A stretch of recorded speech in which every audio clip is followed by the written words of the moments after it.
Anime ini dibuka dengan sosok protagonis yang untuk sementara belum diketahui namanya. Ia tampak frustrasi karena server game yang selama ini ia mainkan baru saja ditutup.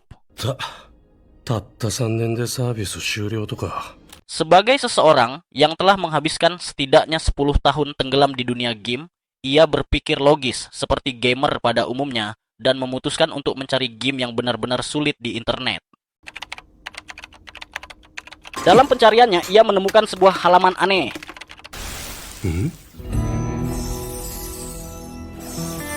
Setelah membukanya dan meneliti berbagai opsi, matanya tertuju pada sebuah mode bernama Hell Mode yang digambarkan begitu kejam hingga bahkan tak ada waktu untuk menangis. ヘルモード。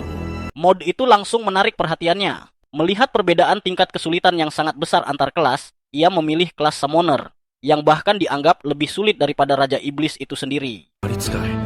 魔王まで選べるじゃん。召喚師難易度 8？ Namun, untuk memilih kelas ini, ia harus memulai sebagai seekor rusa biasa dan kemudian menjalani sebuah ujian. Ia merasa hal itu aneh, tetapi akhirnya berpikir bahwa ia harus menerimanya. Didorong rasa penasaran, ia menyetujui pilihan tersebut dan mengklik opsi itu. この俺がテストしてやるよ。 Sesaat kemudian, ia dipindahkan ke dunia lain di mana ia seolah terlahir kembali. Orang tua barunya memberinya nama Allen. お前の名前はアレンだ。 Tak lama kemudian, terungkap bahwa untuk naik level dalam mode ini, ia harus mengumpulkan pengalaman 100 kali lebih banyak dibandingkan mode normal. Selain itu, tidak ada batas waktu. Dan jika ia berhasil lolos dari Hell Mode tersebut, ia pasti akan mengungkap rahasia dunia itu.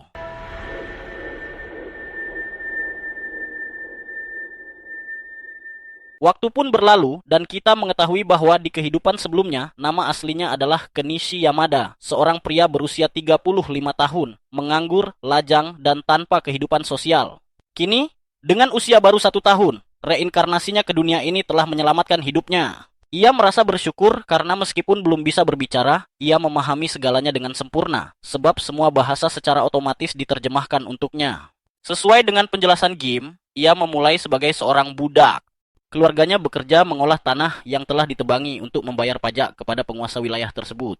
Ibunya bernama Teresia dan ayahnya Rodin. Keduanya tampak berusia sekitar 20 tahun dan menunjukkan kasih sayang yang besar kepadanya. Allen berpura-pura lelah agar mereka menidurkannya. Saat sendirian, ia mencoba membuka jendela statusnya, tetapi tidak terjadi apa-apa. Status open. Ia telah mencoba sejak tiba di dunia ini, namun selalu gagal. Meski menikmati hidup yang nyaman selalu dalam gendongan ibunya dan dengan popok yang bersih, ia tetap seorang summoner dan ingin mencoba sihir.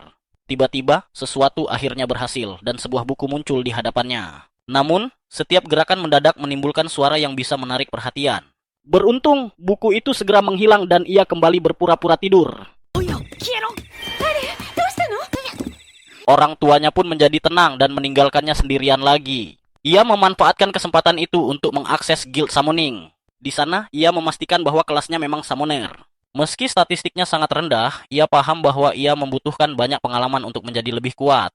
Dan semakin sering ia menggunakan Summon, semakin cepat ia berevolusi. Untuk saat ini, ia hanya bisa memanggil serangga dan hewan kecil, sesuatu yang menurutnya cukup menarik. Peringkatnya adalah Hutch. Buku itu kembali bersinar dan sebuah pesan dari Dewa Dunia tersebut muncul, meminta maaf karena tidak mengirim grimoire lebih awal. Dengan alasan kelas itu masih dalam tahap pengujian. Tidak ada lagi yang bisa diubah karena semuanya telah ditandatangani oleh Dewi Penciptaan. Allen memahami situasinya dan tidak merasa terganggu. Kini, ia hanya ingin melihat hasil summonnya beraksi. Ia mencoba, tetapi tidak langsung berhasil. Karena tidak ada internet di dunia itu, ia menyadari bahwa ia harus menemukan solusi sendiri. Ia membayangkan bahwa ia perlu menciptakan seekor serangga terlebih dahulu sebelum memanggilnya. Dengan penuh semangat, ia mencoba lagi, tetapi tanpa sengaja menimbulkan suara yang membuat ibunya mengintip ke dalam.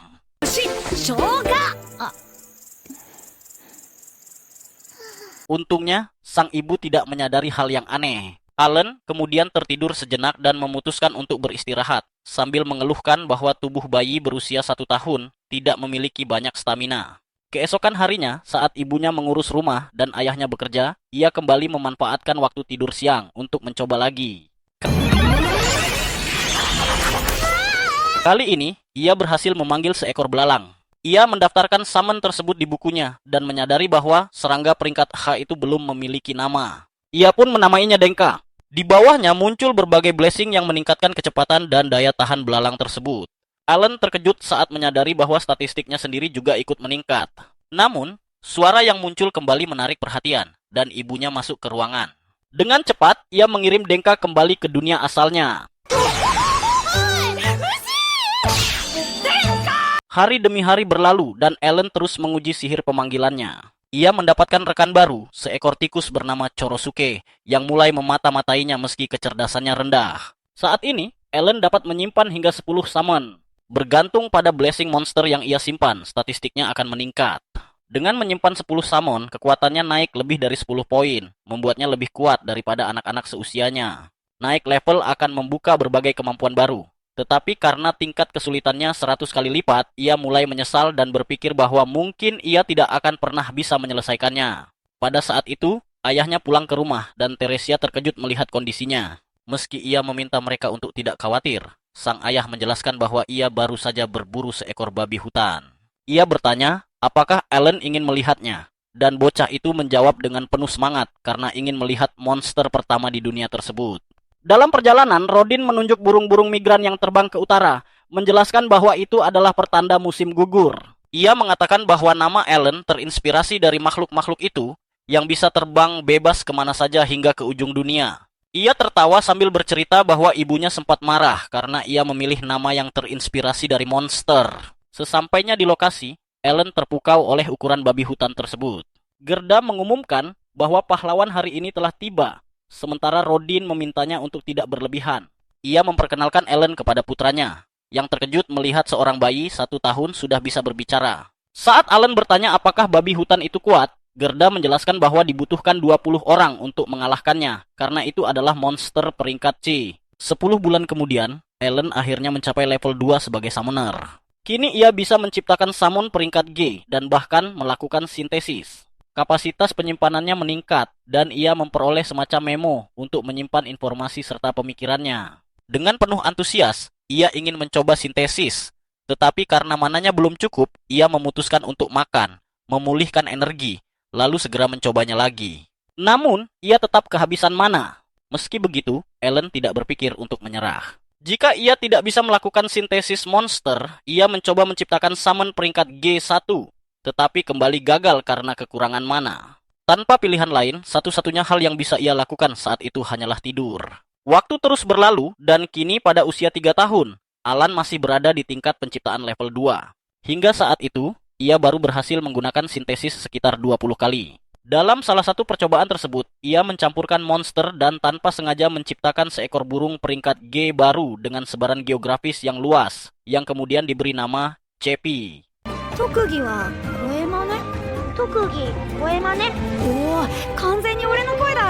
Suara, sesuatu yang sangat berguna untuk membingungkan musuh melalui suara. Setelah itu, Alan mengeluarkan dari penyimpanannya Yonta, seekor katak dengan kemampuan memancing emosi lawan, menjadikannya umpan yang sangat efektif.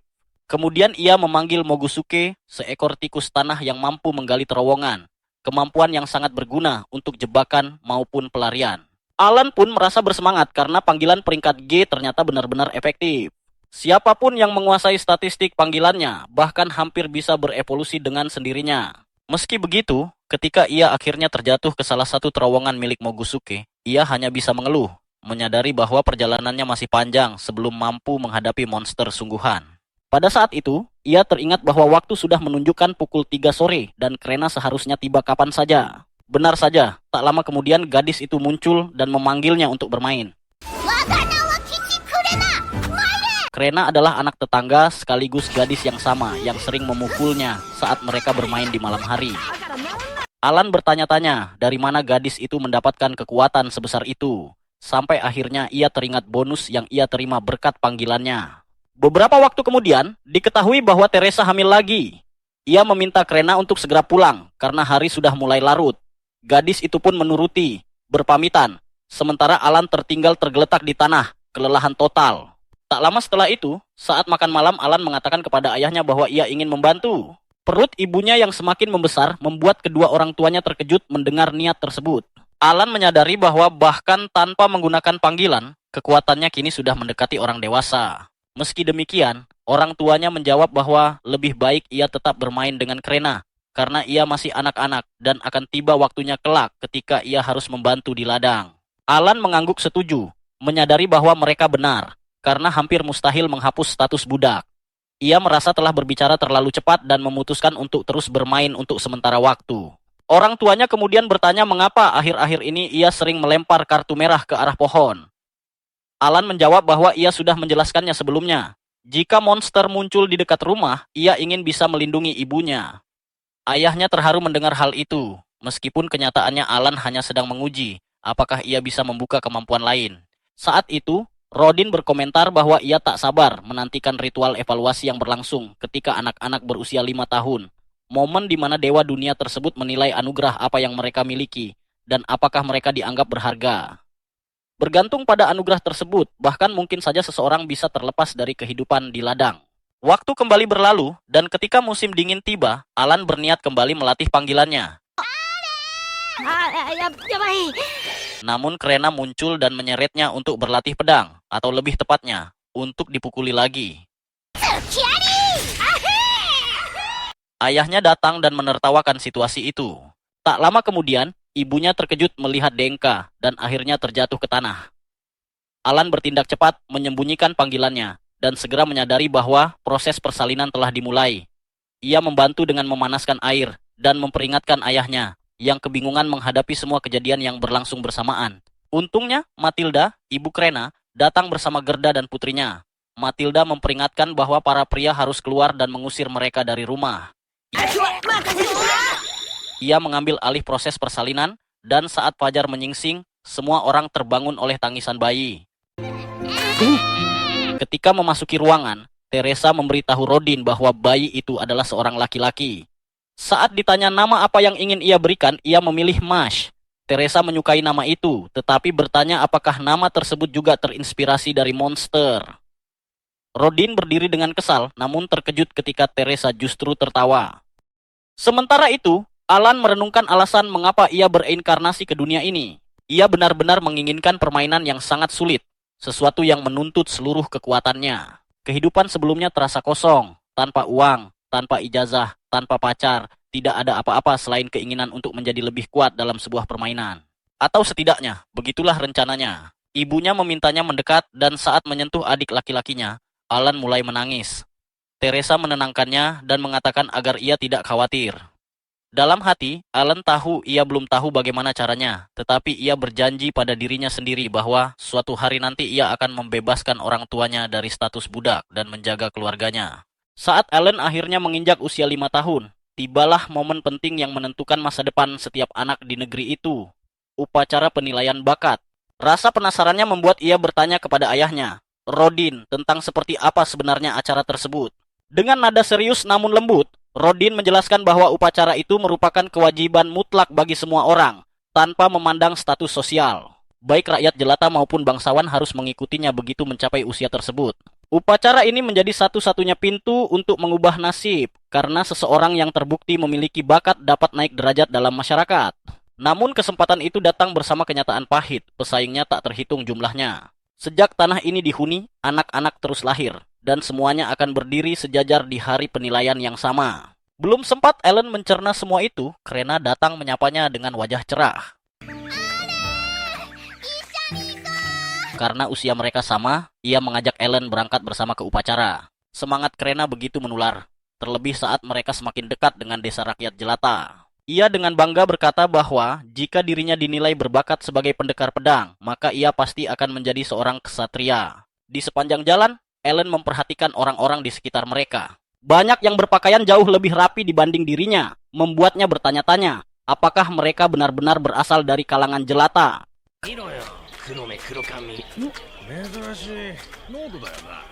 Oh, Nodo da yo. Warui ka? Keheranannya semakin besar ketika ia menyadari bahwa semua orang menjalani upacara secara bersamaan tanpa pembeda apapun. Tak lama kemudian, 3 orang pendeta keluar dari gereja tempat upacara akan berlangsung.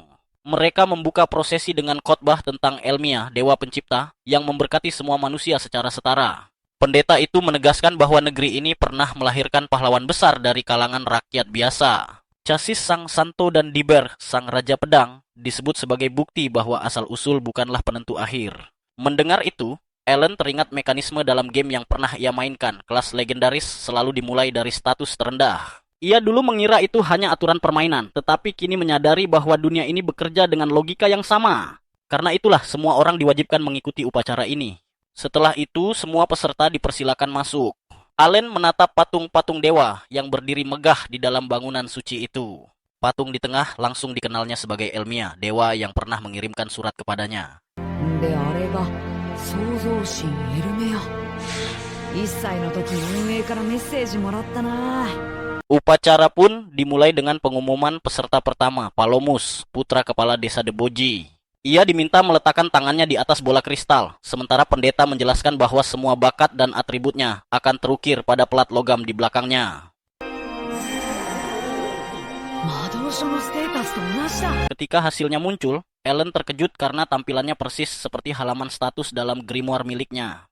Palomus dinyatakan memiliki bakat sebagai pedagang, dan ayahnya tampak begitu bangga. Dari situ, Alan menyadari bahwa memiliki bakat apapun sudah cukup untuk dirayakan. Atribut ditampilkan dalam bentuk peringkat, bukan angka, dan tidak semua orang memilikinya. Seorang anak bernama Dogra kemudian maju dan dinilai berbakat sebagai pengguna kappa dengan peringkat A, peringkat tertinggi yang mereka lihat sejauh ini.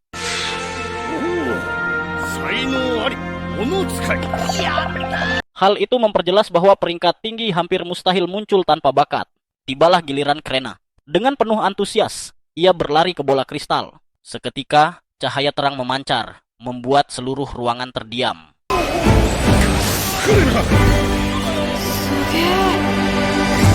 Hasilnya mengejutkan semua orang. Krena memiliki bakat Raja Pedang, salah satu bakat terbaik yang pernah ada.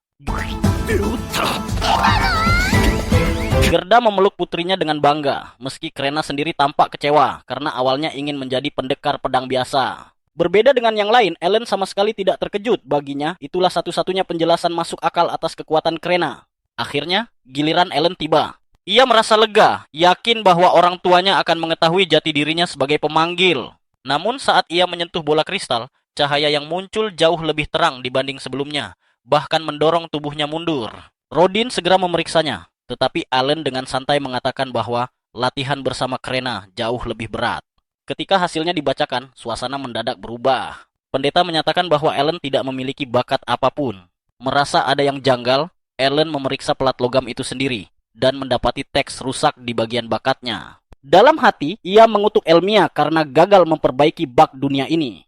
Meski dinyatakan tanpa bakat, Rodin tetap membawanya pulang. Saat makan malam, ayah dan ibunya, Teresa, menegaskan bahwa bakat bukanlah segalanya, dan Alan akan selalu menjadi kebanggaan mereka. Meski hidup miskin dan bahkan tak memiliki bak mandi, Alan merasa bahagia terlahir dalam keluarga itu, meski usia mentalnya jauh lebih tua. Malam itu, ia memeriksa grimoire dan mendapati semua atributnya berada di peringkat A. Dari sanalah ia menyadari kenyataan pahit sekaligus menantang. Dialah satu-satunya orang di dunia ini yang bermain dalam mode neraka. Semua anak seusianya berada di level 1, sama seperti dirinya, tetapi potensi pertumbuhannya hanya 1/100 dari normal. Alih-alih putus asa, Alan justru bertekad membuktikan bahwa jalan hardcore adalah jalan yang benar. Beberapa waktu kemudian, ia menyadari perubahan sikap Rodin. Mereka pun berkunjung ke rumah Gerda untuk merayakan bakat Krena. Percakapan hangat berubah menjadi pertengkaran ketika Rodin mengungkap niatnya memutus hubungan demi masa depan Krena. Namun Gerda menolak keras gagasan itu. Situasi baru mereda setelah campur tangan Matilda dan Teresa.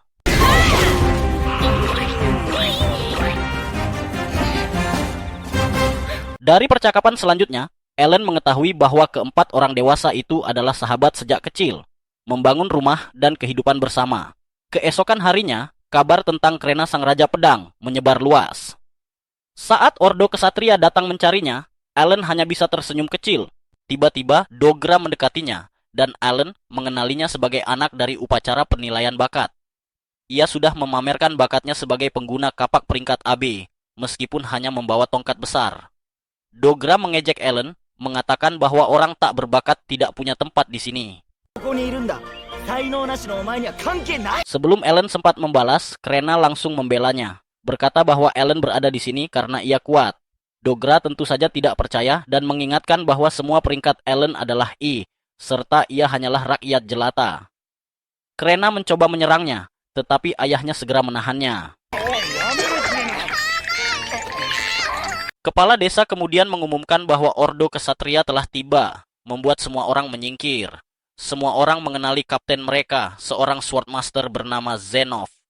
Krena terlihat sangat antusias melihat kesatria sungguhan. Sudah 3 tahun sejak ia dan Ellen pertama kali bermain-main sebagai kesatria, dan kini ia bertemu yang asli. Krena dengan penuh semangat memperkenalkan diri pada kapten kesatria. Ellen pun bertanya-tanya, apakah ia akan meninggalkan desa untuk menjadi kesatria sungguhan. Namun Gerda segera berkata pada Zenov bahwa putrinya baru berusia 5 tahun dan bahkan belum pernah memegang pedang sungguhan. Zenov tidak melihat masalah karena bagaimanapun Krena tetaplah seorang sword lord. Kecuali, katanya, jika Gerda takut mengakui bahwa ia berbohong dan ini hanyalah tipu daya untuk menipu Baron Granville. Gerda dengan gugup menyangkalnya. Maka Zenov memerintahkan wakil kapten untuk melanjutkan tanpa memberi kesempatan protes. Allen bisa merasakan ada sesuatu yang tidak beres. Zenov lalu memperingatkan bahwa memalsukan hasil upacara penilaian bakat dihukum mati. Karena itu, mereka harus memastikan apakah bakat Sword Lord Krena benar-benar sah. Untuk itulah, mereka akan mengadakan duel anggar. Gerda memohon agar mereka berbelas kasihan, karena nyawa putrinya dipertaruhkan. Namun, Zenov berkata dingin bahwa Krena harus bertarung, atau seluruh keluarganya akan dieksekusi di tempat. Allen tidak menyangka akan sejauh ini dan merasa semuanya tidak adil. Ia bertanya-tanya, apakah orang-orang ini sudah kehilangan akal? Semua yang menyaksikan tampak tegang dan cemas. Namun saat Krena melihat pedang sungguhan untuk pertama kalinya, ia langsung berlari mendekat dan bertanya apakah ia boleh menggunakannya.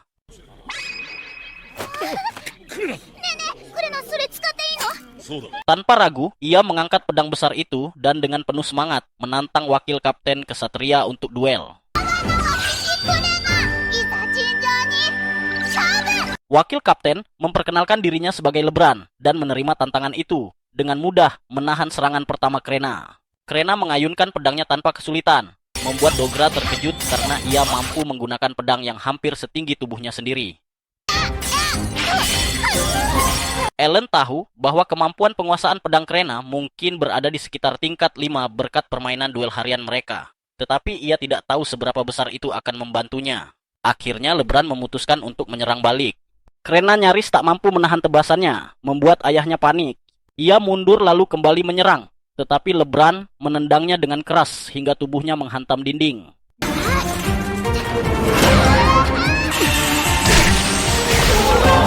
Gerda langsung mengamuk, namun para kesatria menahannya agar tidak ikut campur. Rodin dan Ellen juga tidak sanggup melihatnya, sehingga mereka pun harus ditahan.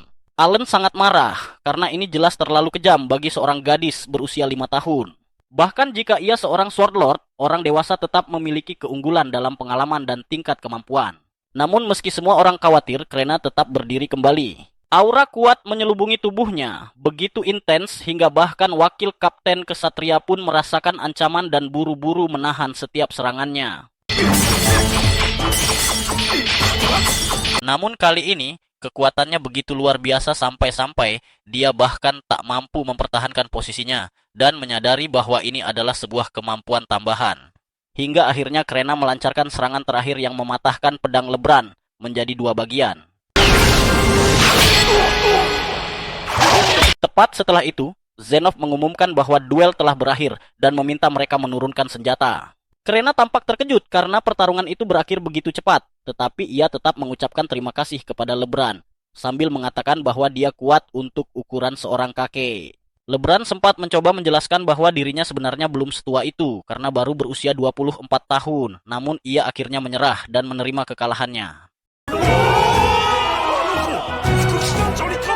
Semua orang pun langsung bersorak untuk Krena, mengatakan bahwa seorang gadis kecil berusia 5 tahun baru saja mengalahkan wakil kapten para kesatria. Kini mereka semakin yakin bahwa dia adalah sosok yang asli, seorang penguasa pedang sejati. Gerda segera tertawa bahagia dan berlari menghampiri putrinya untuk memeluknya dengan penuh kebanggaan.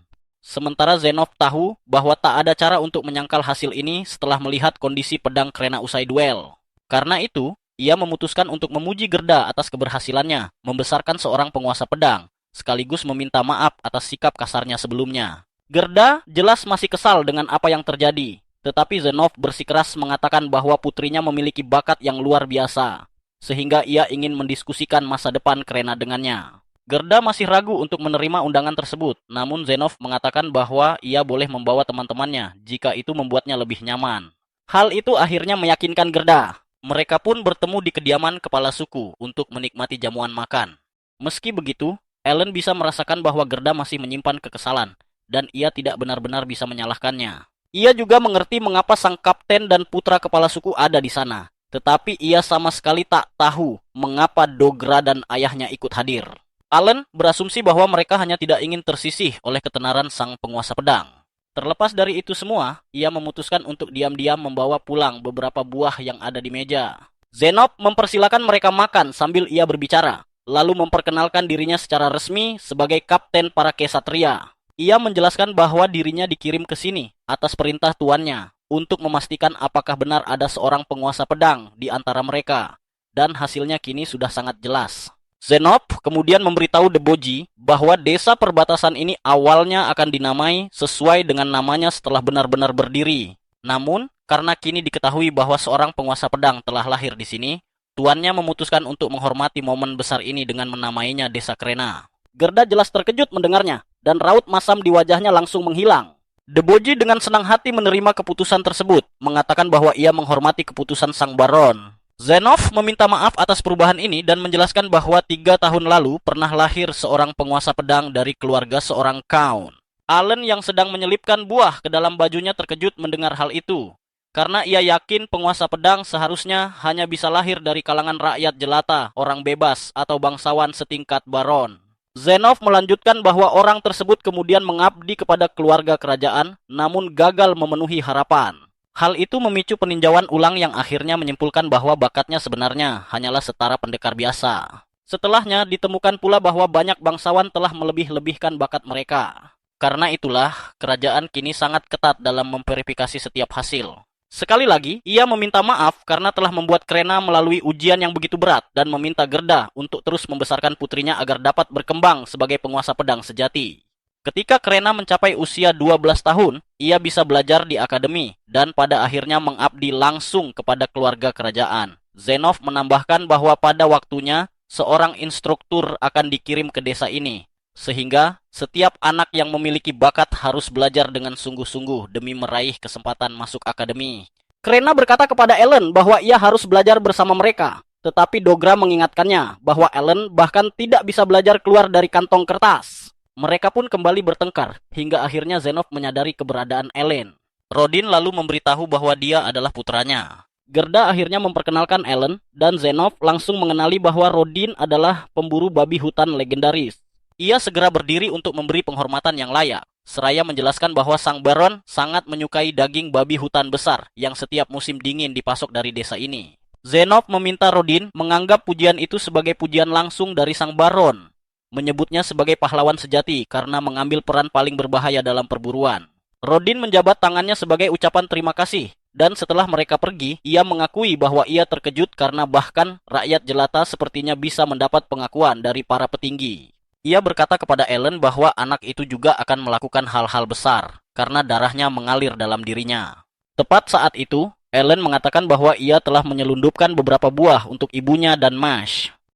Beberapa waktu setelah itu, Ellen merayakan keberhasilannya karena akhirnya mampu menaikkan level kemampuan summonnya. Tanpa menunda, ia langsung membuka halaman status pada grimoire miliknya dan mendapati bahwa kini ia memperoleh skill enhanced, sebuah kemampuan yang memungkinkan semua summon miliknya menjadi jauh lebih kuat.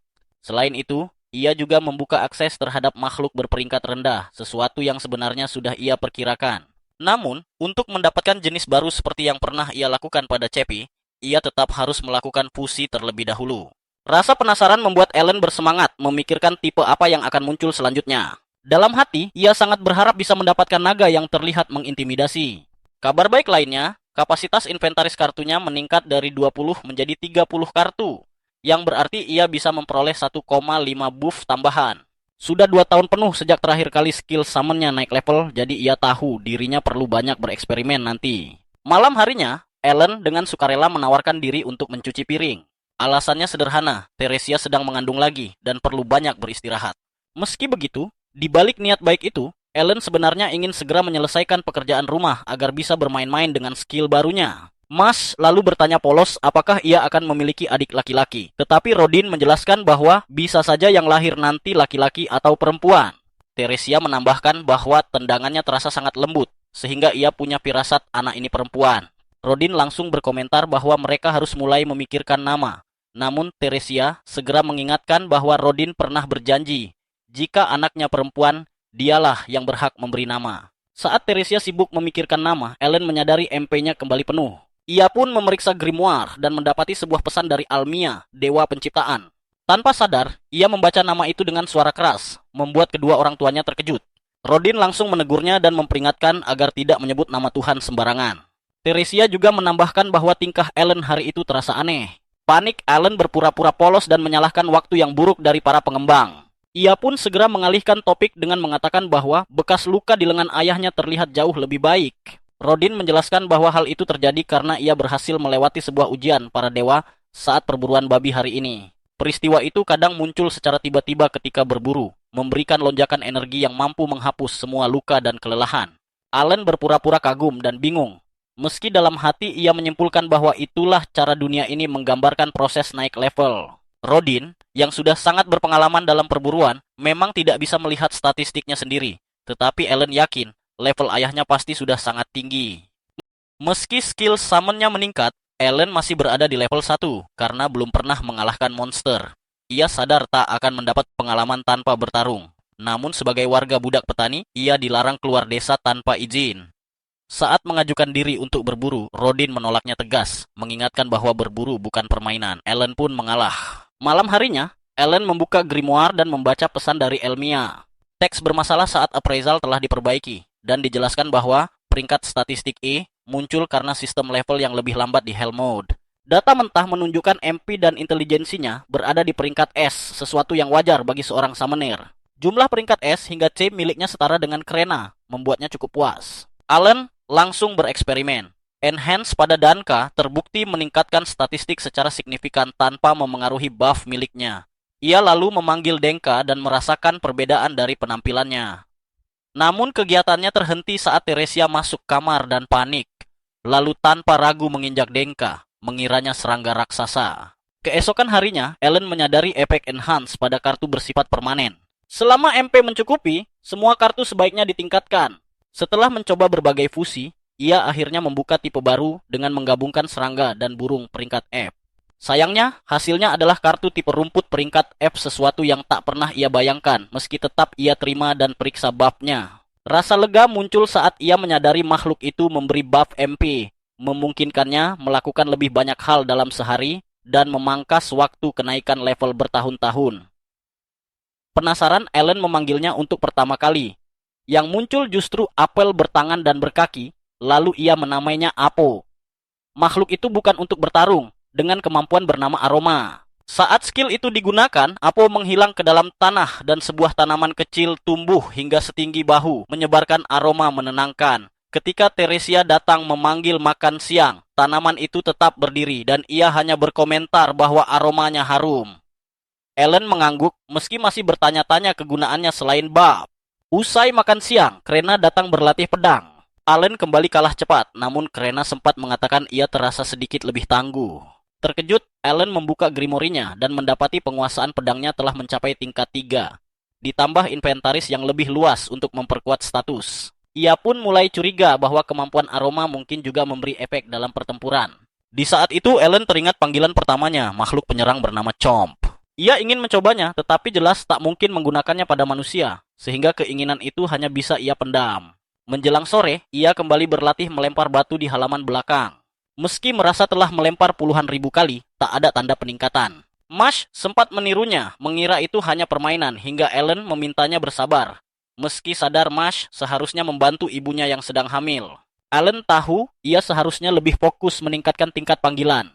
Latihan lempar ini terasa tak sepadan dengan waktu yang terbuang, namun pikiran bahwa ia mungkin hanya tinggal satu lemparan lagi membuatnya sulit berhenti. Saat Mas bertanya tentang pepohonan di sekitar rumah, Ellen pura-pura tak tahu, meski menyadari area itu kini menyerupai kebun kecil. Dari berbagai percobaan, ia menyimpulkan bahwa aroma Apo mampu mempercepat pemulihan MP dari 6 jam menjadi 5 jam, memberinya sedikit lebih banyak waktu beraktivitas. Malam harinya, Ellen menyinggung ayahnya yang pulang terlambat. Teresia mengangguk, mengingat Rodin bekerja di area dekat hari itu. Tak lama, keributan terdengar dari luar. Mereka mendapati Rodin terluka parah, dibawa pulang di bawah hujan, sementara Gerda berusaha menjaganya tetap sadar. Luka di perutnya akibat taring babi, hutan telah dikauterisasi, dan Gerda menjelaskan bahwa mereka berhasil menyelamatkannya berkat bunga Mueller. Ketika Teresia heran bagaimana mereka mendapatkannya, Gerda menjawab bahwa Kapten Malam memberinya beberapa koin emas sebagai permintaan maaf atas insiden Krena. Tanpa semua itu, keadaan mereka pasti jauh lebih buruk. Beberapa budak petani menyalahkan warga biasa yang ikut berburu atas insiden tersebut. Keributan itu membangunkan Mas, yang langsung menangis, membuat para pria akhirnya memberi keluarga itu ruang. Setelah menenangkan Mas, Ellen meminta Gerda menjelaskan apa yang terjadi.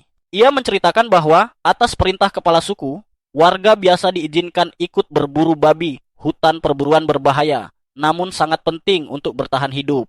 Meski sebagian besar hasilnya diserahkan pada Baron, sisanya bisa ditukar dengan kebutuhan pokok. Tahun ini, warga biasa berani ikut karena Zenov pernah menyebut Rodin sebagai legenda, seolah menjamin keselamatan mereka. Meski tidak nyaman, Rodin dan Gerda tak bisa menolak perintah. Warga biasa diberi tugas ringan, namun saat babi raksasa muncul, mereka panik dan strategi kacau. Seseorang terjatuh dan Rodin maju menyelamatkannya hingga perutnya tertusuk. Untungnya, babi itu berhasil dibunuh. Gerda berjanji akan membawa bagian daging milik Rodin dan mengingatkan bahwa pemulihannya akan lama. Malam itu, Allen diliputi rasa tak berguna. Ia memilih tetap di sisi Teresia, merawat ayahnya. Menjelang pagi, Rodin terbangun dengan gelisah dan dipeluk oleh Teresia serta Mas. Allen hanya mengamati, menyadari bahwa kekuatan tanpa tujuan tak berarti apa-apa. Ini bukan permainan ia punya adik yang harus dilindungi, dan satu lagi yang akan segera lahir. Tak lama kemudian, Gerda kembali membawa daging seperti janjinya dan lega melihat Rodin telah sadar. Allen meminta ayahnya beristirahat dan bertekad mengambil alih tanggung jawab menjaga keluarga. Tekad yang membuat semua orang terkejut. Sejak saat itu, ia berhenti berpura-pura lemah dan mulai mengangkat beban berat, membuat para budak petani lain tercengang. Karena desa sudah memiliki calon pahlawan bernama Karina, Ellen tak keberatan jika dirinya menarik sedikit perhatian. Ia pun memusatkan seluruh peningkatannya pada kekuatan fisik mengorbankan MP demi keluarganya. Ketika Teresia berterima kasih karena ia membawa air yang berat, Ellen hanya tersenyum dan berkata akan membantu Gerda memanen kentang sore nanti. Sesuai janji, Gerda mengajarinya, dan sekali lagi ia terkejut melihat betapa kuatnya Ellen. Gerda pun mengakui bahwa kekuatan Ellen jauh melampaui dugaannya, membuat Ellen tersenyum bangga dan berkata bahwa kekuatan itu diwarisi dari sang ayah. Setelah panen selesai, Ellen mengeluhkan bagaimana Baron tetap mengambil lebih dari setengah hasil panen, padahal mereka telah bekerja keras. Untuk bertahan hidup di musim dingin, masih banyak kebutuhan lain yang harus dipenuhi, dan menjadi rakyat jelata terasa begitu berat. Tak lama kemudian, kepala suku datang membawa buah sebagai persembahan, mengatakan bahwa ia mendengar Rodin mulai pulih. Teresia menerima pemberian itu dengan sopan, sementara rakyat jelata yang menjadi penyebab insiden sebelumnya maju meminta maaf dengan tulus dan mengakui kesalahannya. Namun, Ellen menatap pria itu tajam. Baginya, permintaan maaf saja tak cukup. Berbeda dengannya, Rodin justru mudah memaafkan dan hanya mengingatkan agar ia lebih berhati-hati jika masih ingin berburu. Nasihat itu diterima dengan lapang dada, membuat Ellen kagum pada kebesaran hati ayahnya. Teresia, di sisi lain, tetap bersikap tegas. Ia menegaskan bahwa kesalahan tersebut hampir merenggut nyawa suaminya, dan mengingatkan bahwa setiap orang memiliki keluarga yang menanti di rumah. Teguran itu membuat pria tersebut benar-benar menyadari kesalahannya. Tak lama kemudian, warga lain berdatangan menjenguk Rodin. Meski ada yang mengajaknya berburu lagi, mereka akhirnya hanya menitipkan bingkisan perawatan dari para istri. Teresia tersenyum dan meminta mereka tidak memaksakan keadaan karena Rodin masih memulihkan diri. Melihat semua itu, Ellen merasa terharu. Ia menyadari betapa beruntungnya memiliki orang tua seperti mereka dan tahu dirinya tak bisa terus diam. Keesokan harinya, Ellen membuka area luas untuk bereksperimen. Ia memanggil Hopper. Lalu sekelompok katak berwarna-warni melompat ke arahnya. Ia memasang jebakan, bersembunyi, dan memerintahkan para katak menggunakan kemampuan provokasi mereka. Ia tahu rencananya klise, namun jika berhasil menangkap sekitar 50 burung, keluarganya bisa bertahan melewati musim dingin. Sayangnya, waktu berlalu tanpa hasil. Tak satu pun burung terlihat. Akhirnya, Ellen mengakui kegagalannya dan kembali ke meja perencanaan. Akan tetapi, tepat saat ia mengucapkan hal itu, mata Ellen berbinar melihat seekor burung liar terbang mendekat. Ia segera bersiap mengaktifkan jebakan yang telah dipasang, namun dengan cepat menyadari bahwa itu bukan burung biasa, melainkan Albaharon, monster berbahaya. Makhluk itu mulai melahap katak-kataknya satu persatu. Ellen tetap bersembunyi, terkejut karena kemampuan provokasinya justru memancing monster peringkat B. Nalurinya menyuruhnya melarikan diri, tetapi sebelum pergi ia menyadari kemampuan peningkatannya telah mencapai tingkat 2. Semua summon di inventarisnya sudah diperkuat. Dengan pedang kayu, Ellen menyerang, namun dengan mudah dijatuhkan. Ia segera memanggil Peto, berharap pada kekuatan summonnya untuk pertama kali dalam pertempuran nyata. Harapan itu segera hancur ketika Albaharon menghancurkan semua makhluk panggilannya dan menghantamnya lebih keras. Saat itulah Ellen menyadari kengerian sebenarnya. Setiap summon yang tumbang menghapus seluruh efek peningkatan yang ia miliki, membuat tubuhnya kian melemah. Ia pun memahami sisi paling mematikan dari seorang summoner, dan untuk pertama kalinya, kematian terasa begitu dekat. Allen memutar otak, mencari jalan keluar dari situasi genting itu. Pada akhirnya, ia memanggil makhluk bernama Suker. Begitu muncul, makhluk tersebut langsung menempel erat pada Albaharon, menguras energinya perlahan. Serangan itu memang belum cukup untuk menjatuhkan monster tersebut, tetapi berhasil melemahkannya. Dugaan Allen pun terbukti benar. Suker memiliki kemampuan menguras energi, memberinya kesempatan untuk melepaskan diri dari cengkeraman cakar Albaharon. Tanpa membuang waktu, Ellen memanggil lebih banyak anjing dan lintah untuk membantu. Energi Albaharon terkuras habis, hingga akhirnya Ellen menghabisinya dengan satu tebasan pedang kayu. Saat tubuh monster itu roboh, grimoire miliknya memberitahu bahwa ia memperoleh 100 poin pengalaman. Saat itu juga, Ellen sadar bahwa ia telah menang dan mengalahkan monster pertamanya. Ia segera pulang membawa tubuh Albaharon. Semua orang, termasuk Gerda dan Krena, terkejut. Teresia bertanya bagaimana ia melakukannya, dan Ellen menjelaskan bahwa ia menyerang secara mendadak. Rodin memperhatikan luka di pipinya, sementara Gerda memuji pencapaiannya, meski terdiam saat menyadari bekas gigitan di tubuh monster tersebut. Rodin mengucapkan terima kasih, dan saat itu Ellen menyadari benjolan besar di belakang kepala Gerda. Ia langsung menduga itu akibat bermain dengan Krena dan tertawa kecil, sebelum Gerda meminta bantuannya. Setelah memindahkan tubuh Albaharon, Gerda menjelaskan bahwa berat normal monster itu sekitar 60 kilo. Setelah darahnya dikuras dan tubuhnya dikeringkan, beratnya turun menjadi sekitar 20 kilo. Dari jumlah itu, hanya separuh yang bisa dimakan, sementara sayapnya memiliki nilai jual tinggi. Allen mendengarkan dengan antusias, senang karena banyak belajar dari tetangganya. Ia juga menjelaskan bahwa hasil buruan tetap harus diserahkan sebagian besar kepada kaum atas, karena pajak 60% berlaku bahkan untuk monster liar. Monster kecil peringkat rendah biasanya diabaikan, tetapi Albaharon termasuk peringkat D. Gerda lalu menunjukkan batu sihir dari tubuh monster itu, yang juga dikenai pajak meski jarang berguna bagi penduduk desa. Menurut Gerda, seorang anak seperti Ellen tak seharusnya berburu sendirian jika ayahnya tidak terluka parah. Hal itu bisa menjadi alasan bernegosiasi dengan kepala suku. Mendengar itu, Ellen mendapatkan ide. Tak lama kemudian, mereka menuju kediaman Deboji. Gerda menyebut bahwa anak Rodin mempertaruhkan nyawa demi desa. Ia menawarkan seluruh sayap sebagai pajak, berharap sisanya bisa disimpan. Deboji ragu, namun Gerda menyindir tajam bahwa tuntutan berlebihan telah membuat Rodin terluka dan keluarganya hampir kelaparan. Allen ikut mengeluh lapar hingga kepalanya pusing. Akhirnya Deboji memahami maksud mereka. Ia mengakui jasa Rodin dan mengizinkan mereka menyimpan sisa Albaharon kali ini. Allen berterima kasih, lalu memberanikan diri bertanya apakah ke depan mereka boleh menyimpan daging, hanya menyerahkan sayap dan batu sihir. Kepala suku sempat terkejut, namun Gerda mengingatkan bahwa belum tentu mereka selalu seberuntung itu. Setelah berpikir sejenak, sang kepala suku menyetujui usulan tersebut, selama mereka kembali mendapat monster lain. Usai kesepakatan, Ellen kembali ke desa dan memasang jebakan seperti sebelumnya, menggunakan Hopper sebagai umpan. Kali ini dua Albaharon muncul sekaligus. Ellen segera menarik Hopper, lalu memanggil lintah untuk menguras energi musuh. Ia menjatuhkan keseimbangan mereka dengan lemparan batu, kemudian memanggil Pit untuk menyerang dengan taringnya. Tak lama kemudian, kedua Albaharon tumbang. Ellen mengakhiri pertarungan dengan pedang kayunya dan memanggil semua summon kembali ke grimoire tanpa satu pun terluka. Ini adalah kemenangan sempurna.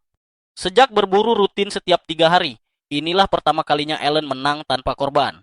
Ia memperoleh 200 poin pengalaman, mencapai batas 1000 dari 1000 dan naik ke level 2. Setelah 6 tahun bereinkarnasi, pencapaian ini terasa luar biasa. Dengan tekad baru, Ellen pulang membawa hasil buruan. Rodin terkejut melihat keberhasilannya, namun memilih diam. Ketika lonceng berbunyi, Ellen kembali bermain bersama Krena, seolah tak ada yang berubah. Dengan perburuan hari itu, Ellen berhasil memenuhi targetnya, 10 monster. Setelah dagingnya dikeringkan, persediaan tersebut cukup untuk bertahan sepanjang musim dingin. Ia sempat berpikir untuk mengejar tingkat 3 dengan memburu 20 monster tambahan. Tetapi rencana itu terasa terlalu berat untuk diselesaikan sebelum akhir tahun. Di tengah lamunannya, Krena tiba-tiba menghilang. Dalam sekejap, gadis itu muncul dari belakang dan memukul kepala Ellen dengan pedang kayu, lalu pergi dengan wajah puas. Malamnya, Ellen memutuskan berbicara jujur kepada kedua orang tuanya, Roden dan Teresia. Ia mengaku menerima wahyu dari Elmia sejak berusia 1 tahun. Dewa itu memberkatinya dengan kekuatan dan kebijaksanaan, namun juga menubuatkan bahwa Ellen akan menghadapi cobaan berat yang tak mampu dilewati 100 orang sekalipun. Pengakuan itu membuat Roden terdiam. Ia menyadari salah satu cobaan mungkin telah berlalu hari itu, melihat luka di pipi Ellen yang telah menghilang. Teresia kemudian menanyakan hasil upacara penilaian. Ellen menjelaskan bahwa nilai rendahnya berasal dari cobaan yang berkembang lambat, serta bakatnya yang masih terlalu baru untuk dikenali. Saat Roden bertanya tentang bakat itu, Ellen memilih berbohong. Ia belum siap mengungkap jati dirinya sebagai pemanggil, apalagi kenyataan bahwa ia adalah hasil reinkarnasi. Tiba-tiba, Teresia memeluk Ellen erat. Ia menyesal karena Ellen tidak menceritakan segalanya. Sejak awal kebiasaannya melempar batu ke pohon dan berburu monster besar ternyata adalah caranya menghadapi cobaan Tuhan seorang diri. Ellen meminta maaf.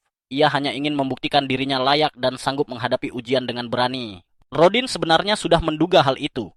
Ia mengingatkan bahwa Ellen selalu bisa meminta bantuan mereka. Ellen berterima kasih, dan Rodin menegaskan rahasia ini sebaiknya disimpan sementara, karena berbahaya jika ada yang menganggap Ellen nabi palsu.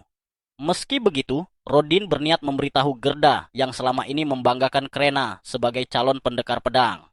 Saat musim dingin tiba, Ellen sibuk mengeringkan daging Albaharon. Gerda, yang kini mengetahui kebenaran, akhirnya memahami bahwa semua keanehan Ellen masuk akal. Mereka pergi ke kota untuk menjual daging. Pertama kalinya Ellen berdagang.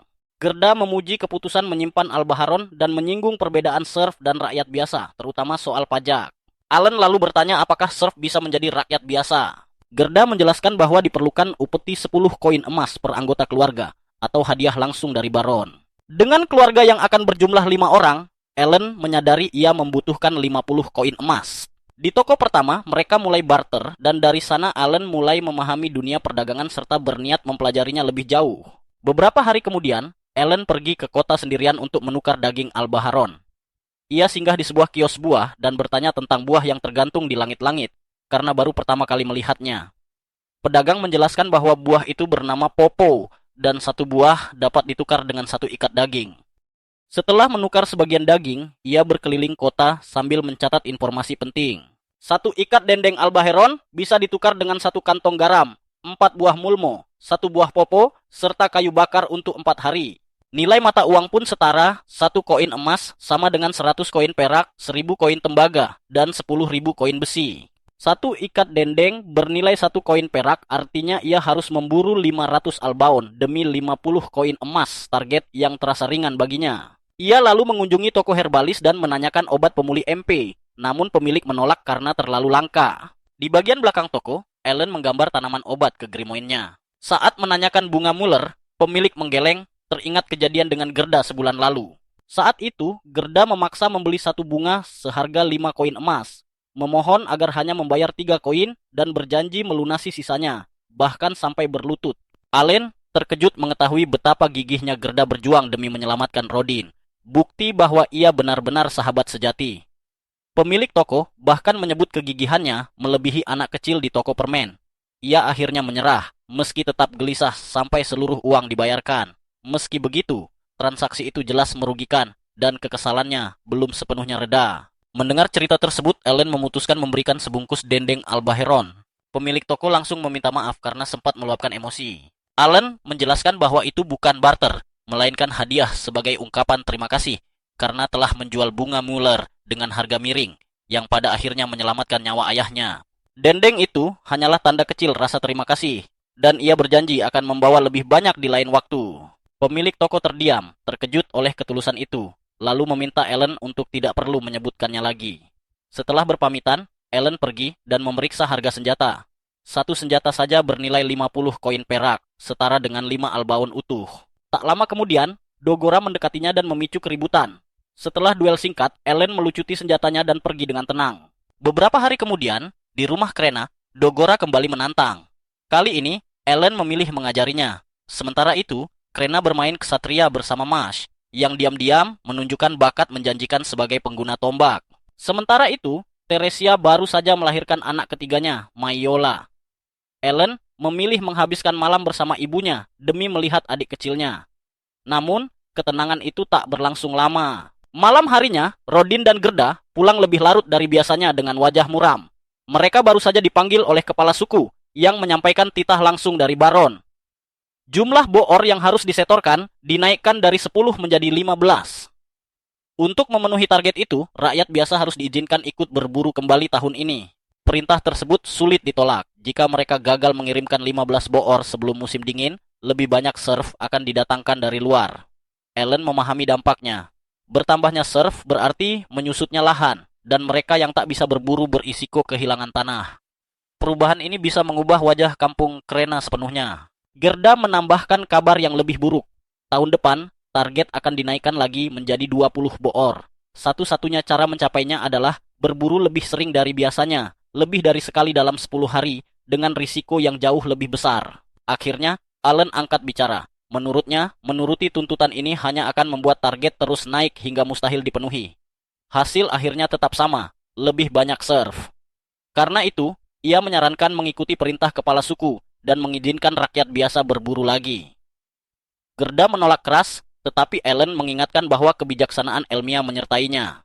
Rodin akhirnya memutuskan untuk memberi Ellen sebuah kesempatan. Pada perburuan berikutnya, ia mengumumkan kepada seluruh budak tani dan rakyat jelata bahwa mulai sekarang mereka akan menggunakan strategi berburu milik Ellen. Namun, Rodin menegaskan bahwa Ellen hanya akan ikut untuk mengamati, bukan terlibat langsung. Sebenarnya, Ellen sudah menduga keputusan itu. Ia sempat berharap bisa ikut bertarung, tetapi ayahnya memang keras kepala dan tidak mau mengalah. Tidak ada yang bisa ia lakukan soal itu. Yang terpenting baginya adalah melatih para pendatang baru, agar membantu kelompok berburu lebih banyak babi hutan.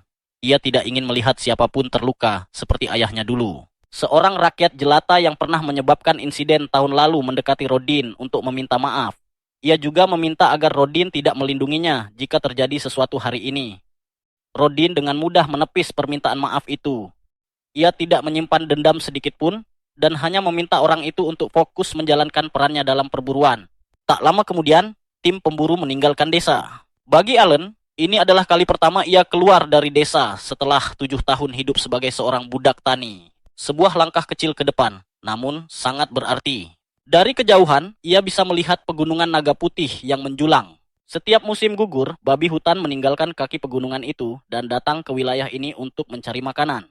Legenda mengatakan bahwa seekor naga putih legendaris hidup di dekat puncaknya. Setelah sempat melamun, Ellen segera menyusul kelompok dan menjelaskan strategi berburu kepada semua orang.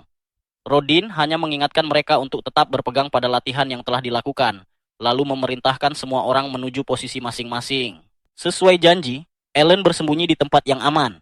Ketika ia melihat babi hutan raksasa berlari ke arah kelompok, ia baru benar-benar menyadari betapa mengerikannya makhluk itu. Seperti yang telah dilatih, para budak tani menancapkan tumit mereka ke tanah dan berhasil menahan laju babi hutan dengan tombak.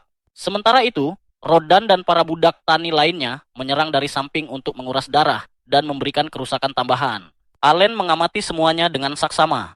Tim umpan menarik babi hutan mendekat, tim penahan menahannya di tempat, sementara tim penyerang menghantam titik-titik vital.